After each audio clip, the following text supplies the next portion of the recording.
말씀 보겠습니다. 오늘 말씀은 신명기 2장 24절부터 37절까지 말씀입니다. 24절부터 37절까지 같이 보겠습니다. 너희는 일어나 행진하여 아르논 골짜기를 건너라. 내가 헤스본 왕 아모리 사람 시온과 그의 땅을 내 손에 맡겼은즉 이제 더불어 싸워서 그 땅을 차지하라. 오늘부터 내가 천하 만민이 너를 무서워하며 너를 두려워하게 하리니 그들이 내 명성을 듣고 떨며 너로 말미암아 근심하리라 하셨느니라. 내가 그레못 광야에서 헤스본 왕 시온에게 사자를 보내어 평화의 말로 이르기를 나를 내 땅으로 통과하게 하라. 내가 큰 길로만 행하고 좌로나 우로나 치우치지 아니하리라. 너는 돈을 받고 양식을 팔아 내가 먹게 하고 돈을 받고 물을 주어 내가 마시게 하라. 나는 걸어서 지날 뿐인즉 세일에 거주하는 에서 자손과 아르에 거주하는 모압 사람이 내게 행한 것 같이 하라. 그리하면 내가 요단을 건너서 우리 하나님 여호와께서 우리에게 주시는 땅에 이르리라 하였으나 헤스본 왕 시온이 우리가 통과하기를 허락하지 아니하였으니 이는 내 하나님 여호와께서 그를 내 손에 넘기시려고 그의 성품을 완강하게 하셨고 그의 마음을 완고하게 하셨음이 오늘날과 같으니라. 그때 여호와께서 내게 이르시되 내가 이제 시온과 그의 땅을 내게 넘기노니 너는 이제부터 그의 땅을 차지하여 기업으로 삼으라 하시더니 시온이 그의 모든 백성을 거느리고 나와서 우리를 대적하여 야스에서 싸울 때에 우리 하나님 여호와께서 그를 우리에게 넘기심에 우리가 그와 그의 아들들과 그의 모든 백성을 쳤고 그때에 우리가 그의 모든 성읍을 점령하고 그의 각 성읍을 그 남녀와 유아와 함께 하나도 남기지 아니하고 진멸하였고 다만 그 가축과 성읍에서 탈취한 것은 우리의 소유로 삼았으며 우리 하나님 여호와께서 그 모든 땅을 우리에게 넘겨주심으로 아르논 골짜기 가장자리에 있는 아로엘과 골짜기 가운데에 있는 성읍으로부터 길르앗까지 우리가 모든 높은 성읍을 점령하지 못한 것이 하나도 없었으나 오직 암몬 족속의 땅 얍복 강가와 산지에 있는 성읍들과 우리 하나님 여호와께서 우리가 가기를 금하신 모든 곳은 네가 가까이 하지 못하였느니라. 아멘. 지난주에 살펴본 대로 지금까지 이스라엘은 그 이웃 나라들을 공격하는 것이 허락되지 않았었습니다. 그런데 오늘 본문에서는 드디어 헤스본 왕 시온과 전쟁을 시작하라는 그 특별한 명령을 받습니다. 오늘 본문 24절에 너희는 일어나 행진하여 아르논 골짜기를 건너라. 내가 헤스본 왕 아모리 사람 시온과 그의 땅을 내 손에 넘겼은즉 이제 더불어 싸워서 그 땅을 차지하라 라고 그렇게 되었습니다. 이제 더불어 싸워서 그 땅을 차지하라. 그러니까 여기서 이제라는 이 말씀은 앞에서는 그 에돔이나 모압이나 암몬에 대해서 그들을 괴롭히지 말고 그들과 싸우지 말라라고 그렇게 명령하셨다가 이제 이 헤스본 왕 시온에 대해서는 이제 싸워서 그 땅을 차지하라 라는 그 의미에서의 이제인 것입니다. 다음 절인 25절에도 보시면 오늘부터 내가 천하 만민이 너를 무서워하며 너를 두려워하게 하리니 그들이 내 명성을 듣고 떨며 너로 말미암아 근심하리라 하셨느니라 라고 이렇게 그러니까 여기에 나오는 이 오늘부터라는 것도 이전에는 안 하셨던 그 일을 하시겠다라는 그 의미에서의 오늘부터입니다. 이런 식의 표현이 뒤에 그 31절에도 나오는데 그때 여호와께서 내게 이르시되 내가 이제 시온과 그의 땅을 내게 넘기노니 너는 이제부터 그의 땅을 차지하여 기업으로 삼으라 하시더니 그러니까 이제부터라고 그렇게 말씀합니다. 그러니까 전에 안 하셨던 새로운 일을 시작하시겠다라는 것입니다. 오늘 본문 뒤에 나오는 3장으로 가면 그 헤스본 왕 시온에 더불어서 그 바산 왕 옥을 치는 얘기가 나오는데, 여기에서는 뭐라고 말씀하고 있냐면 그 3장 24절에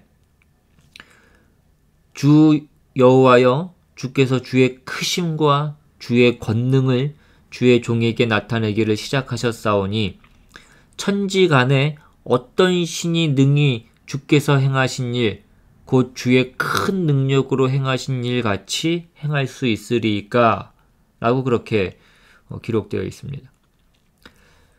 지금 이 오늘 본문에 있는 이 헤스본 왕 시온을 치는 그 일과 이어서 나오는 그 바산 왕 옥을 치는 그 일들은 그 일 자체로는 그렇게 어떤 하나님의 큰 능력이 나타나는 그런 큰 일이라고 얘기할 수 없을 수도 있습니다. 그렇게 그것이 큰 일이 아니라고 말할 수는 없지만 다른 일과 비교했을 때 이렇게 대단한 일이라고 얘기할 수는 없습니다.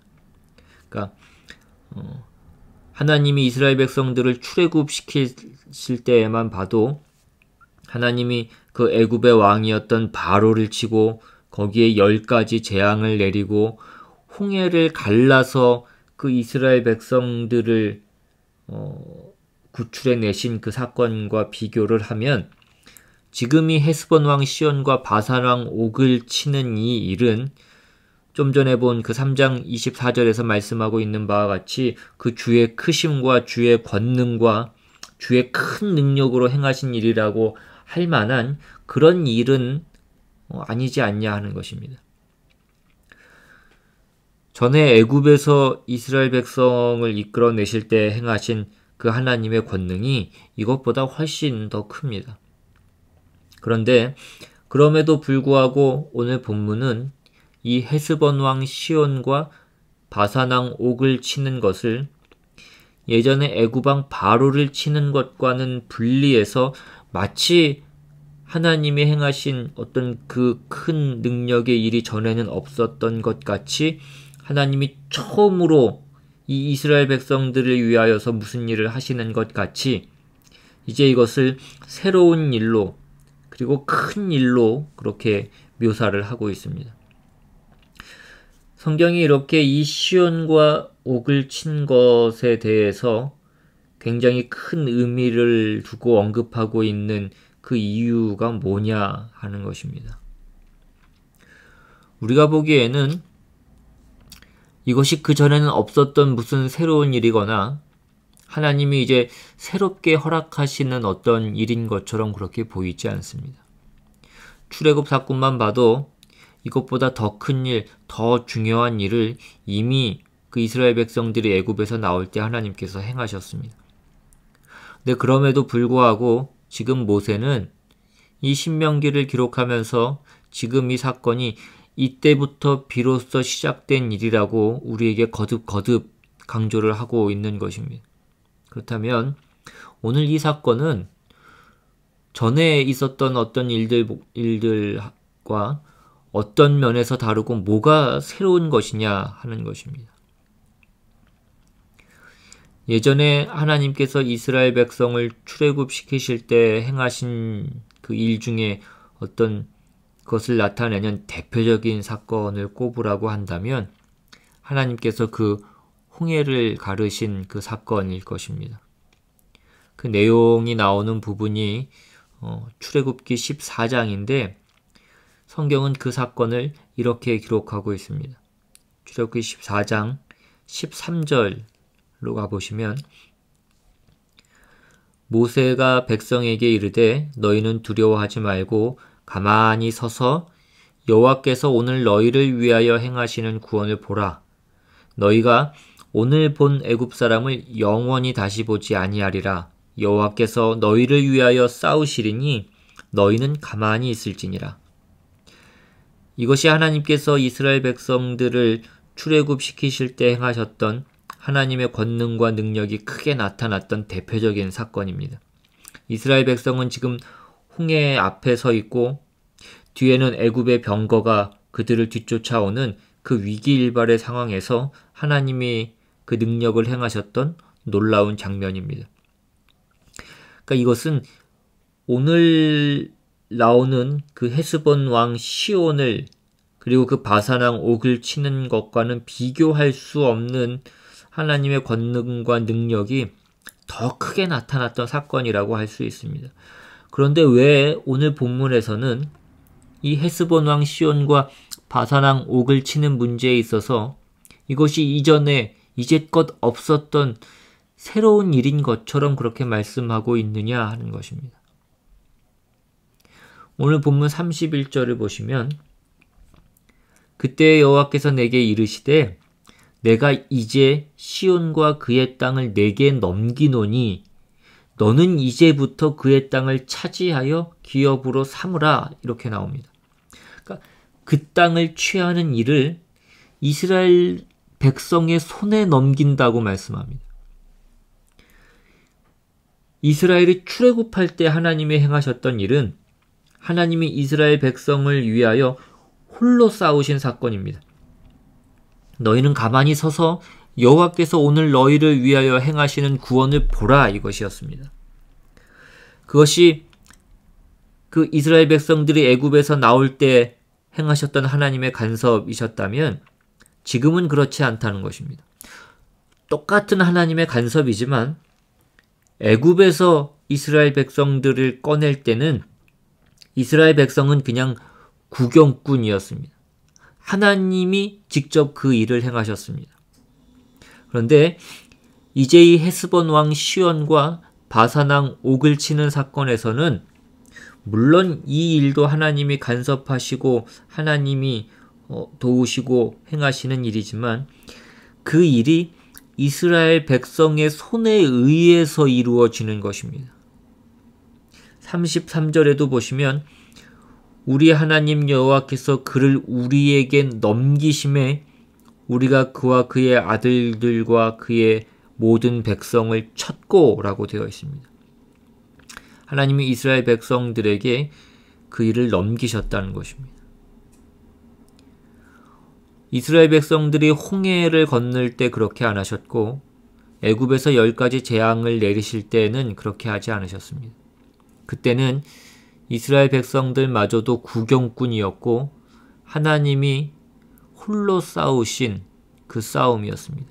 하나님이 직접 그 일을 하셨습니다. 그런데 이제부터는 그렇게 안 하신다는 것입니다. 물론 하나님의 간섭과 계획과 도우심이 여전히 있지만 그것을 이스라엘 백성을 통하여서 이스라엘 백성의 손으로 그 싸움을 하게 하신다는 것입니다. 뒤에 3장에도 가보시면 그 바산왕 옥을 치는 그 일에 있어서도 3장 3절에 우리 하나님 여호와께서 바산왕 옥과 그의 모든 백성을 우리 손에 넘기심에 우리가 그들을 쳐서 한 사람도 남기지 아니하였느니라. 그러니까 지금 이 두 일 사이의 그 차이를 여러분이 보실 수 있어야 됩니다.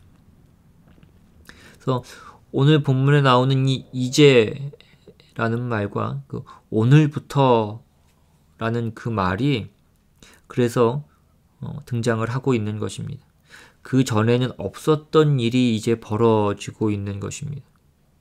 그런데 그러면 이게 도대체 뭐 어쨌다는 것이냐? 이게 왜 중요하냐? 하는 그런 의문이 생길 수 있는데 이스라엘이 출애굽해서 가나안에 들어가는 여정은 우리의 구원의 여정을 상징합니다. 그러니까 이스라엘이 애굽을 벗어나는 사건은 우리가 죄와 사망에서 벗어나는 그 구원을 상징합니다. 그러니까 하나님께서 택하시고 구원하시려는 그 영혼이 그 죄와 사망에서 하나님의 백성으로 출생하는 그 문제에 있어서는 인간은 아무것도 하지 않습니다. 그것은 하나님이 홀로 하시는 일입니다. 우리가 인생에서 우리가 출생하는 것과 똑같습니다. 태어나는 아이는 아무것도 할 것이 없습니다.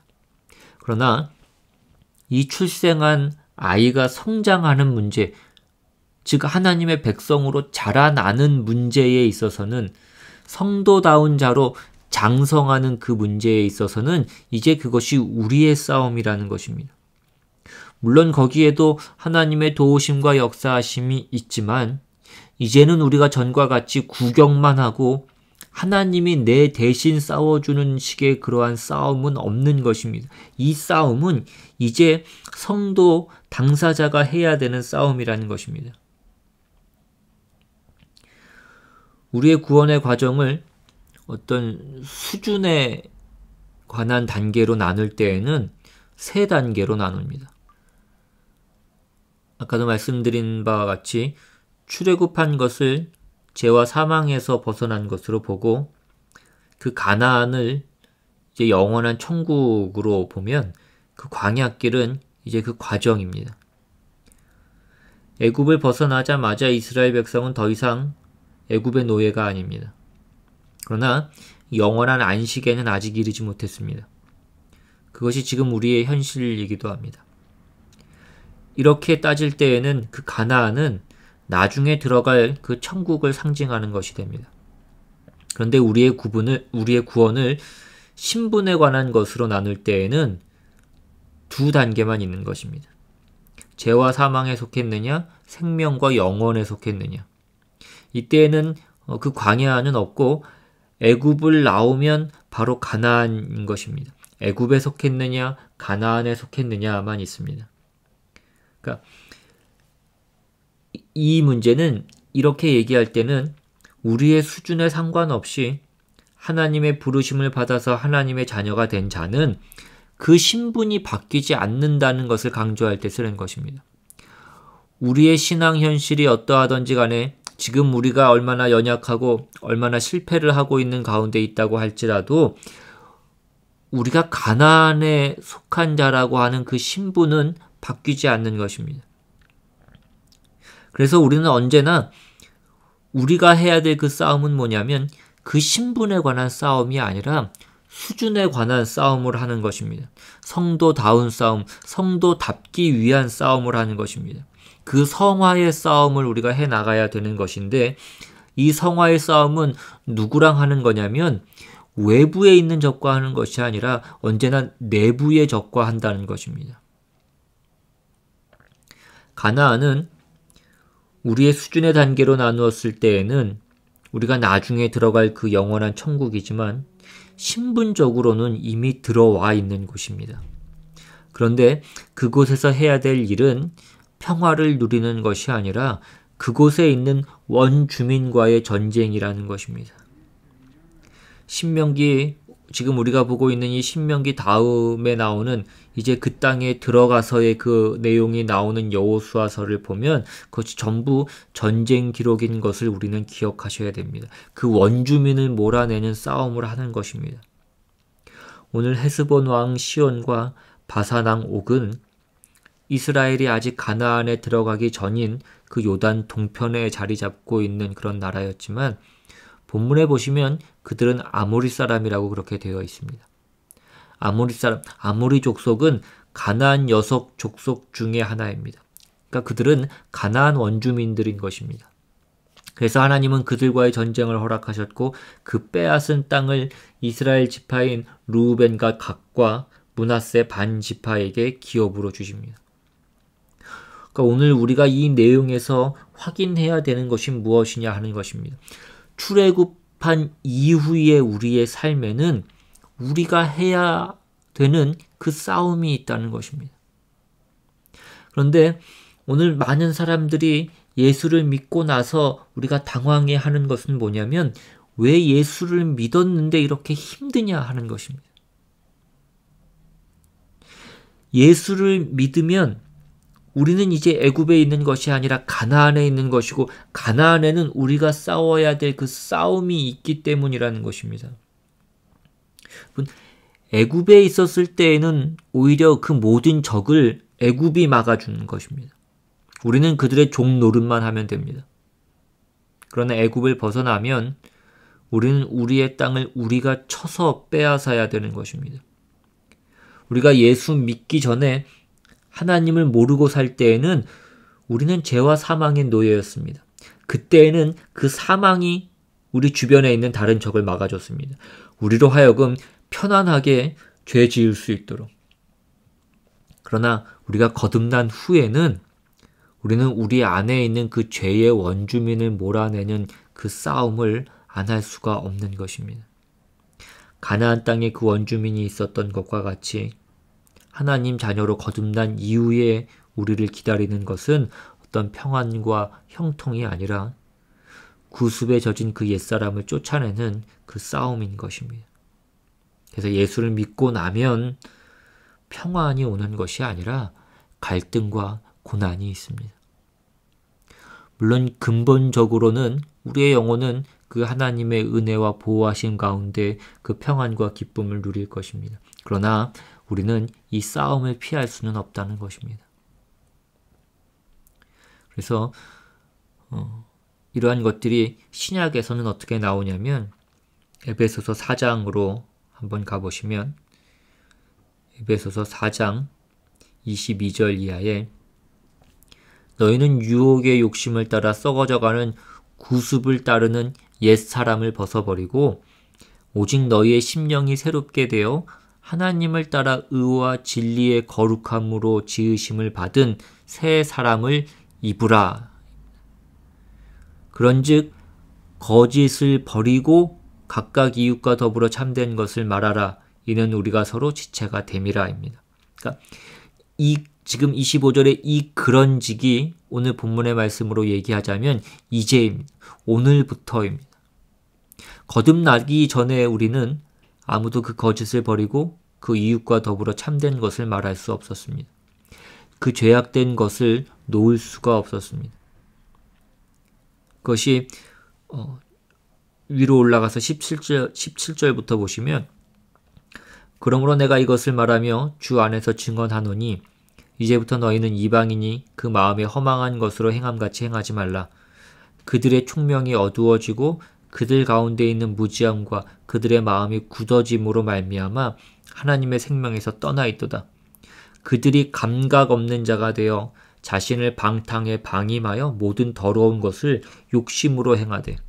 그러니까 하나님의 생명에서 떠나 있는 자는, 그 하나님의 생명이 없는 자는 감각이 없습니다. 자신을 방탕에 방임합니다. 더러운 것을 욕심으로 행합니다. 이것이 죄인인 것입니다. 죄인은 그 죄를 선택하는 것이 아니라 죄의 노예인 것입니다. 죄가 명령하는 대로 살 수밖에 없는 것입니다. 그러던 자가 이제 비로소 무엇을 할 수 있게 된 것입니까?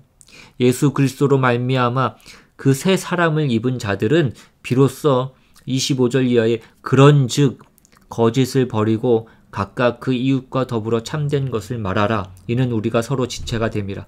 분을 내어도 죄를 짓지 말며 해가 지도록 분을 품지 말고 마귀에게 틈을 주지 말라.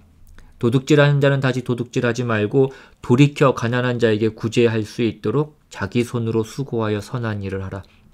무릇 더러운 말은 너희 입 밖에도 내지 말고 오직 덕을 세우는 데 소용되는 대로 선한 말을 하여 듣는 자들에게 은혜를 끼치게 하라. 그러니까 이와 같은 일들은 전에는 우리가 할 수 없었던 일이라는 것입니다. 이스라엘 백성이 애굽에 있었을 때에는 자기를 위하여서 자기 소유와 자기의 뜻을 위하여서 전쟁을 할 수가 없었습니다. 그때는 애굽의 노예였기 때문입니다. 그들이 만약에 전쟁을 한다면 그것은 애굽을 위하여 하는 전쟁이고 그들이 무슨 수고를 하고 무슨 짐을 진다고 한다면 그것은 애굽을 위하여 짐을 지는 그 짐이었던 것입니다. 자신들을 위한 것은 없었습니다. 그런데 이제 비로소 자신을 위하여 할 수 있게 된 것입니다. 해방되었기 때문입니다. 그래서 그들은 이제 죄의 노예가 아닌 하나님의 자녀로서의 싸움을 하는 것입니다. 이제 거룩과 의의 싸움을 할 수 있는 자로, 그 새 사람을 입은 자로 섰기 때문에 할 수 있는 그 싸움을 하는 것입니다. 여러분, 이것이 얼마나 복된 일이냐 것입니다. 그래서 오늘 사건은 바로 이런 의미에서 매우 중요한 사건으로 오늘 본문에 기록되어 있는 것입니다. 골로새서 3장으로 한 번 더 가보시면 그 똑같은 내용이 이렇게 반복되어서 나오고 있습니다.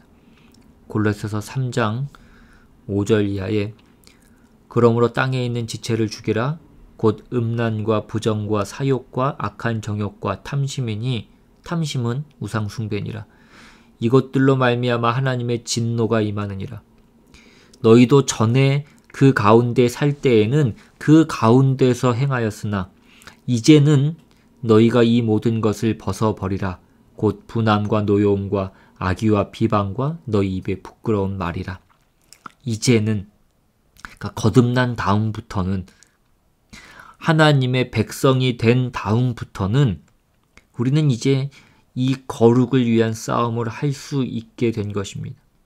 전에는 무슨 싸움밖에 할 줄 모르다가 그 죄 짓는 싸움밖에 할 줄 모르다가 이것이 오늘 본문에 나오는 이 사건이 갖는 중요한 내용인 것입니다. 그래서 결국 우리가 신앙생활을 하는 것은 우리가 그 구습에 젖은 그 옛사람을 벗는, 죄에 젖은 그 옛 성품을 벗어버리고 새 사람이 되는 싸움을 하는 것입니다. 그러니까 거기에는 평화가 있을 수 없습니다. 오늘 본문에서도 보시면 이스라엘 백성이 그 헤스본 왕 시온에게 사자를 먼저 보냈습니다. 우리가 가나안으로 들어가려고 하는데 너희의 땅을 좀 지나가야 되겠다. 우리가 너희와 싸우려고 하는 것이 아니라 우리가 물을 먹으면 물값을 낼 것이고 양식을 먹으면 양식값을 낼 것이라고 그렇게 얘기합니다. 그런데 그 헤스본 왕 시온이 이것을 허락하지 않습니다. 여러분, 우리가 거룩한 일을 하겠다고 할 때에 우리 안에 있는 그 옛사람이 그것을 동의하지 않습니다. 길을 쓰고 와서 그것을 막는다는 것입니다. 그러니까 우리의 신앙의 삶 가운데 이러한 싸움이 없을 수 없고 그러한 갈등이 없을 수 없습니다. 우리는 자꾸 하나님께 내가 하나님을 잘 믿고 싶은 그 마음이 있으니, 그 진심과 열심이 있으니 하나님이 우리 안에 어떠한 그 죄악된 유혹도 생각도 들지 않게 해주십시오라고 그렇게 합니다. 성령 충만하면 그래서 늘 우리 안에 거룩한 것만 흘러 넘칠 것이라고 그렇게 생각합니다. 근데 그렇지 않다는 것입니다. 거룩한 생각, 하나님 나라와 하나님 나라의 그 일을 생각할 때에도 우리 속에서는 꼭 한 번씩 걸고 넘어지게 되어 있습니다. 우리 안에서 나오는 것은 언제나 더러운 것입니다. 그것이 우리의 어떤 죄된 본성이라는 것입니다. 그것은 이 세상을 떠날 때까지 결코 없어지지 않을 우리 안에 있는 원주민입니다. 문제는 그 생각이 안 나고 그런 유혹을 안 받는 것이 문제가 아니라 그걸 어떻게 이기느냐 하는 것입니다. 근데 우리는 자꾸 뭘 원하냐면 그런 생각도 안 나는 지경에 이르게 해달라는 것입니다.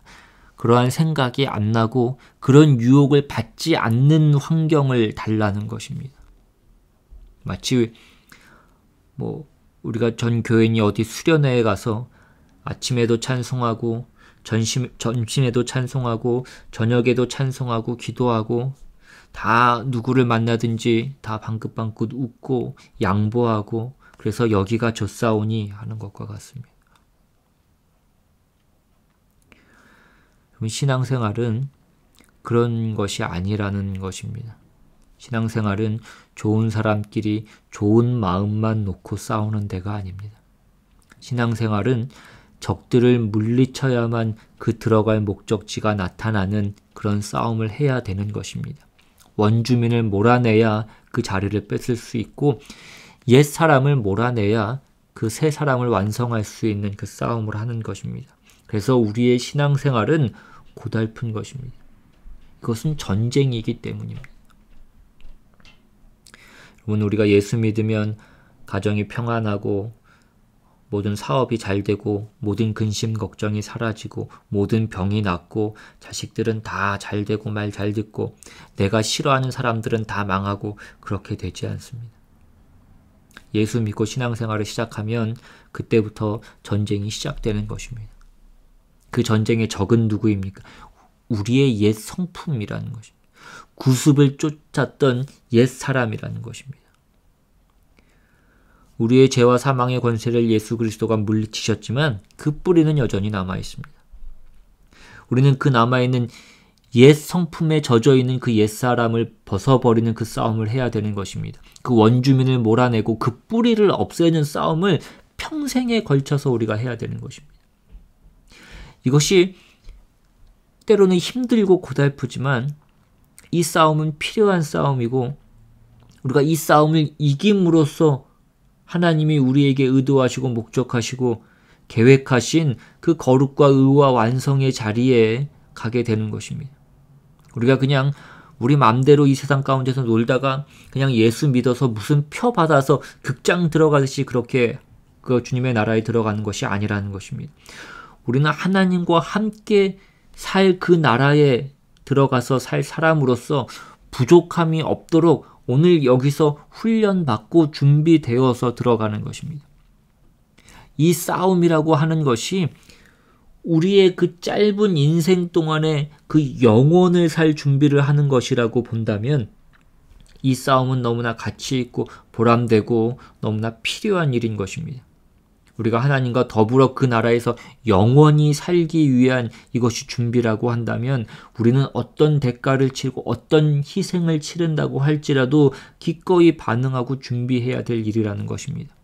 지금 잘 살자고 무슨 부적을 붙이듯이 그렇게 우리의 신앙을 도입해서는 안 된다고 성경이 가르치고 있는 것입니다.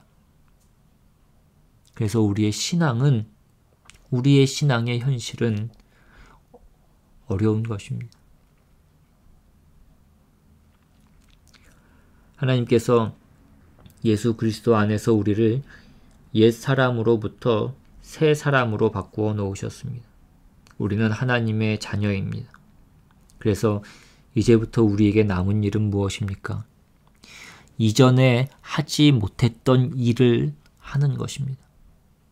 세상이 우리를 보고 놀라는 그 일, 저들은 할 수 없는 일, 그 의와 거룩으로 사는 일을 하는 것입니다. 온유와 겸손으로 살며 인내와 사랑으로 살며 지고 살며 그러나 진리와 생명을 나누며 사는 것입니다. 예수를 믿지 않으면 누구도 흉내낼 수 없는 그 삶. 그러나 우리는 믿었기 때문에 이제는 이것이 우리의 책임이요 우리의 영광인 그 삶을 사는 것입니다. 오늘 우리 모두는 이 삶을 놓치지 마시고 이 삶을 살아내어 이 싸움을 싸워서 승리하시는 저와 여러분이 다 되시기를 주님의 이름으로 축원합니다. 기도하겠습니다. 하나님 감사합니다. 우리가 주님의 자녀가 되었기 때문에 주님의 백성이 되었기 때문에 우리의 삶 가운데 있는 그 싸움이 있는 것임을 우리가 잊지 않게 주님 도와주시옵소서. 우리가 그 싸움을 피하지 않게 주님 도와주시옵시고 늘 도망치고 외면하지 않게 주님 도와주시옵시고 우리가 싸워야 될 그 싸움을 싸워서 우리가 차지해야 될 그 기업을 차지할 수 있는 우리 모두가 되게 주님 도와주시옵소서. 우리 안에 있는 그 옛 성품과 구습을 쫓던 그 옛 사람을 그 원주민을 쫓아내는 그 싸움을 우리의 평생의 삶에 걸쳐서 쉬지 않고 그 싸움을 싸우며 그래서 승리하며 주님의 복된 자녀로 그 영광의 찬송으로 우리가 완성되는 그날까지 나아갈 수 있도록 주님 인도하여 주시옵소서. 주님께서 늘 우리와 함께 하시며 그 싸움에 힘과 능력을 더하시며 우리와 동행하시며 우리와 함께 하시는 줄로 믿습니다. 지치지 않게 하시고 포기하지 않게 은혜를 더하여 주시옵소서. 모든 말씀 우리 주 예수 그리스도의 이름으로 기도드리옵나이다. 아멘. 찬송하고 주기도문으로 예배를 마칩니다.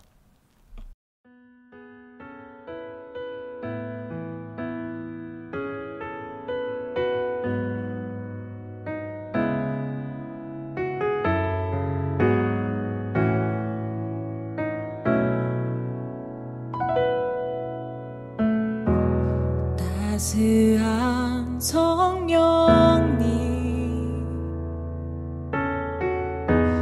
마음으로 보내 내 몸을 감싸며 주어지는 평안함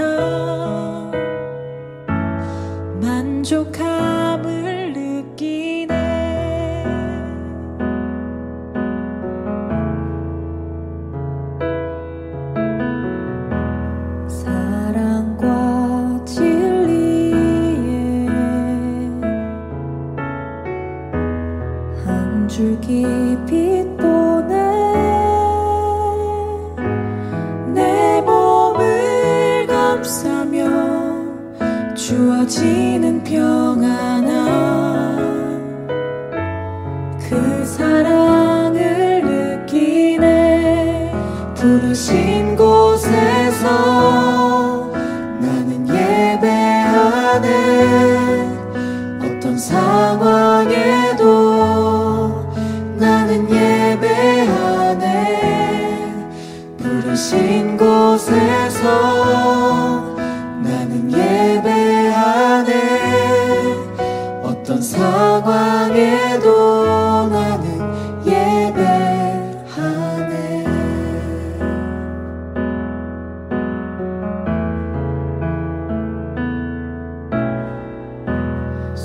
사랑과 진리에 한 줄기 빛 보내